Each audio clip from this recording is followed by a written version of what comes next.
Welcome back to our show, your show, Let's Talk Stocks. And back in studio with us this morning is Derek Rajak, is CEO of CarCris. And of course, is going to continue the discussions about the importance of the rating agencies and the ratings assigned to both corporates and sovereigns. Welcome back, Derek.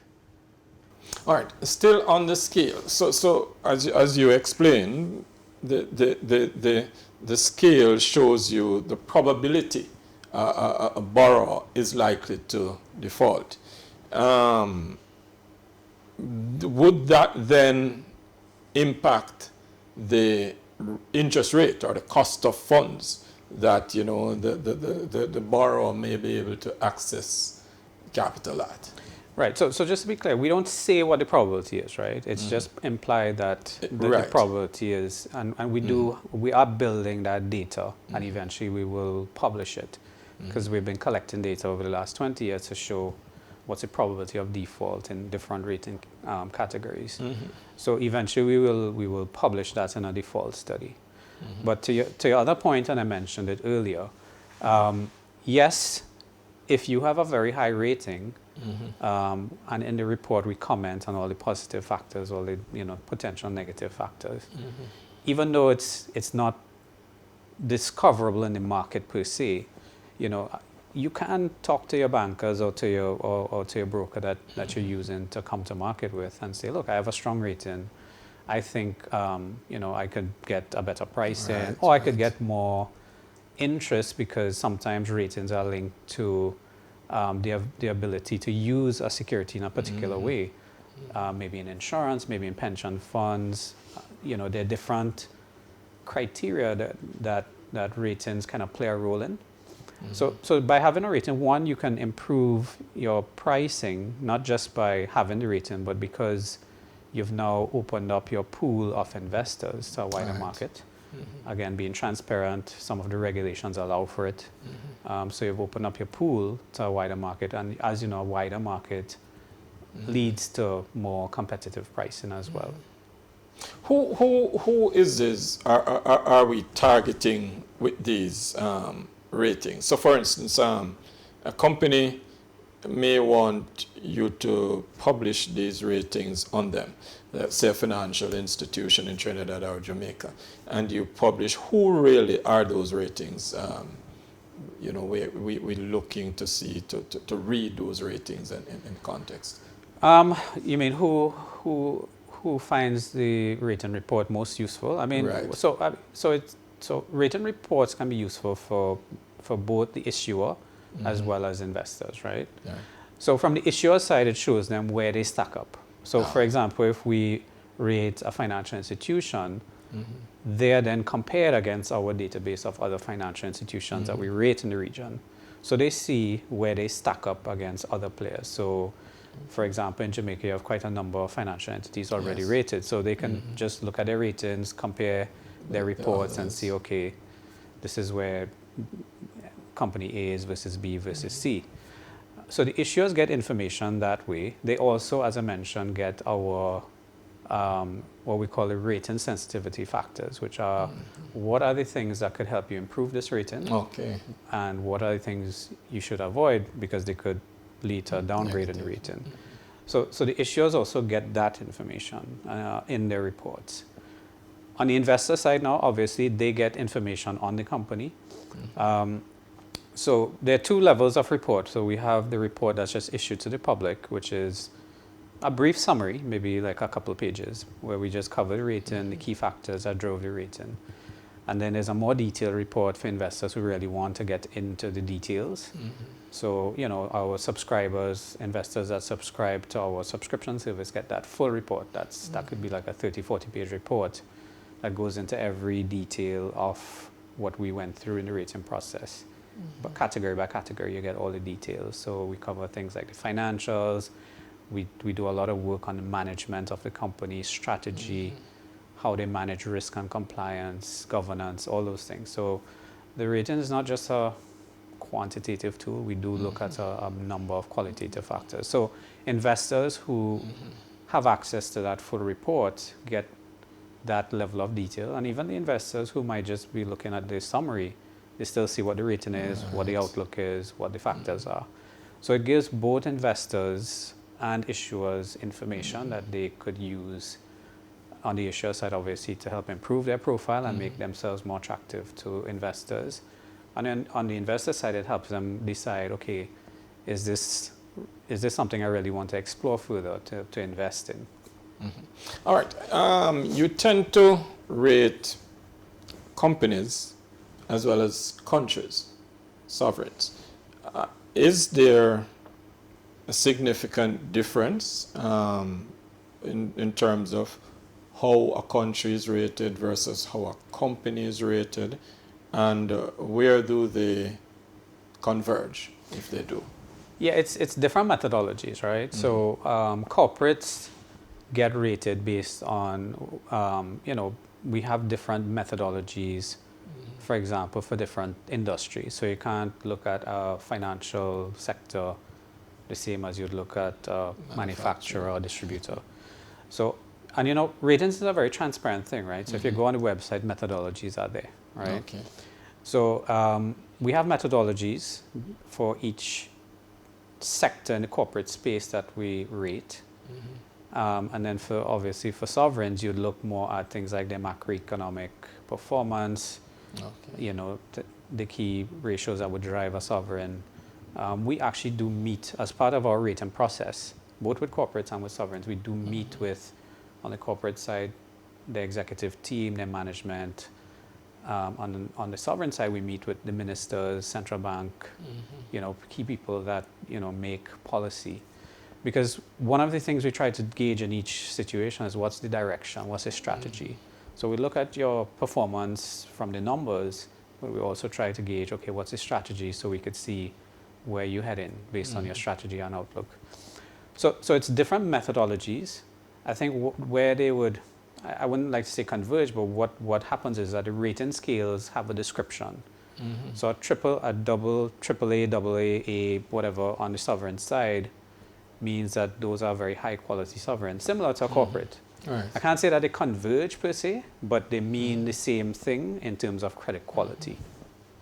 Okay, and you tend to find that the company within a country is usually rated in some way, tied to that sovereign. Right. So you mentioned what you're talking about there is something that we call the sovereign cap, right?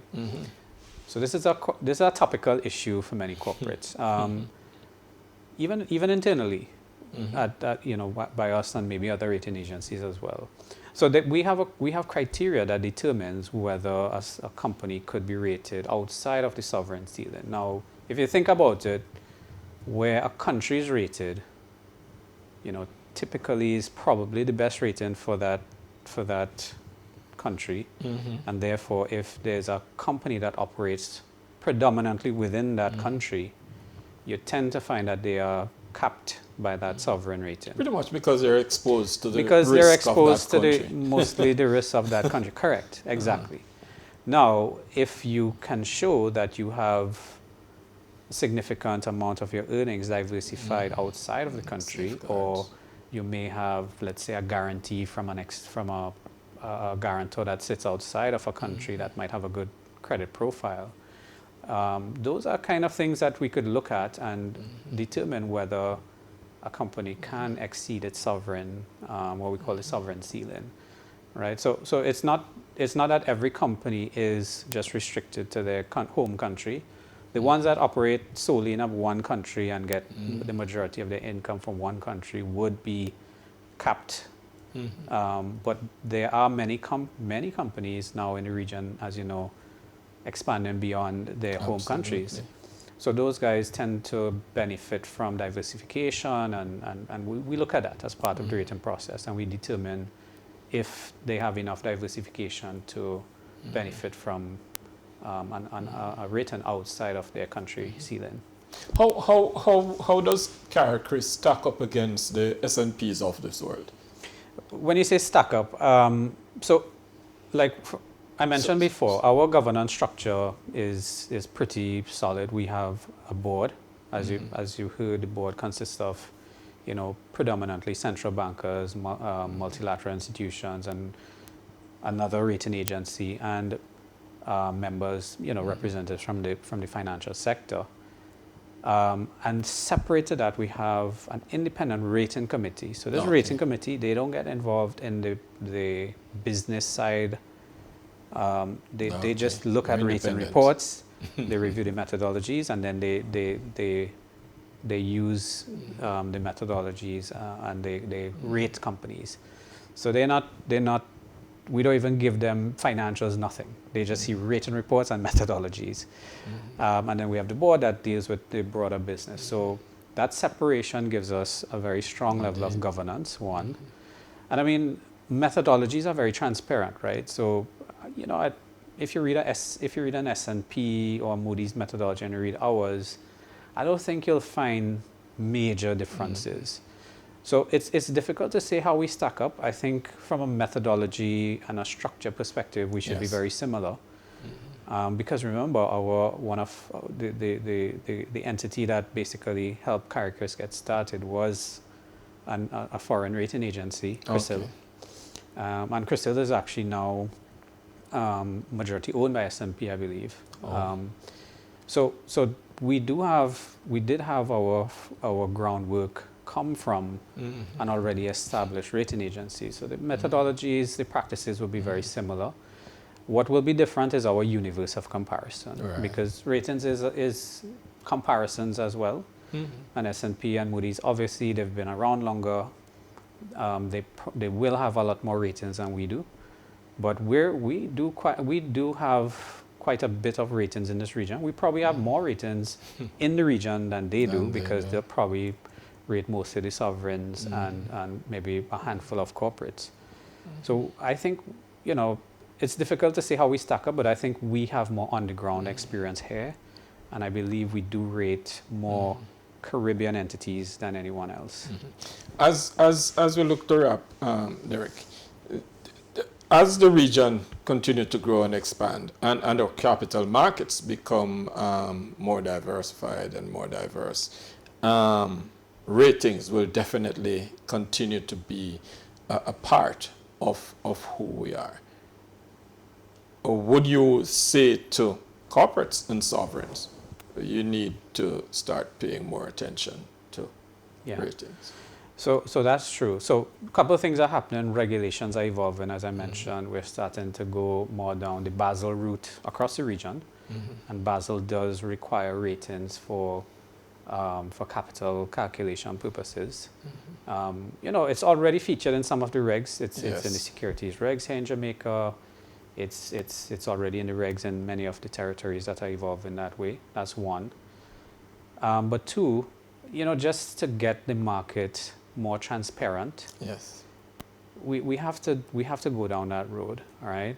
We want transparency. We want price discovery, and because it's a small market compared to the Europe and US, of course, but there are quite a bit of issuers here. And, if every issuer gets rated and we have more people being rated, and then these bonds being listed and trading happening, we get more price, visibility. And the other thing I like to kind of point out to corporates who get rated is that it's good to get your rating ahead of when you really need it. Yes. Because oftentimes you find that people anticipate a particular rating, and it may not always be what you expect. So it's always good to get the process going before you actually need it, because you don't want to go to the market tomorrow and you're doing the rating, a month before, and you find that, well, I'm not where I thought I'd be, and there's some issues that came up that I need to address. So get your ratings early, build the discipline. I mean, I was on the corporate side before And you know, I was at a rated entity before, and that's what we did. We got rated. We used the rating report to help, you know, put some KPIs in place, monitor certain things, and eventually move in the right direction and get upgraded. That's what I would, you know, recommend to most entities. Start now, start early, go through the process, build the discipline, see what, you know, issues surface, if any, and then, you know, just work towards improving it over time. And then when you're ready to go to market, you'll be going to market with the best possible rating that you could have. And that, you know, a rating is one tool. You know, people will look at other things. They look at the rating. They'll look at, you know, other factors to make their decision. But more information is always better for the capital markets. Absolutely great, Derek. Thank you very much. So you heard it from the man himself, Derek Rajak, CEO of CarCris, and he's telling you the importance of ratings, especially as we look to grow and expand our capital markets across the region. And of course, as we always say here on Let's Talk Stocks, we give you information to make better financial decisions. Come back with us tomorrow morning at 9. We'll have another exciting program lined up for you.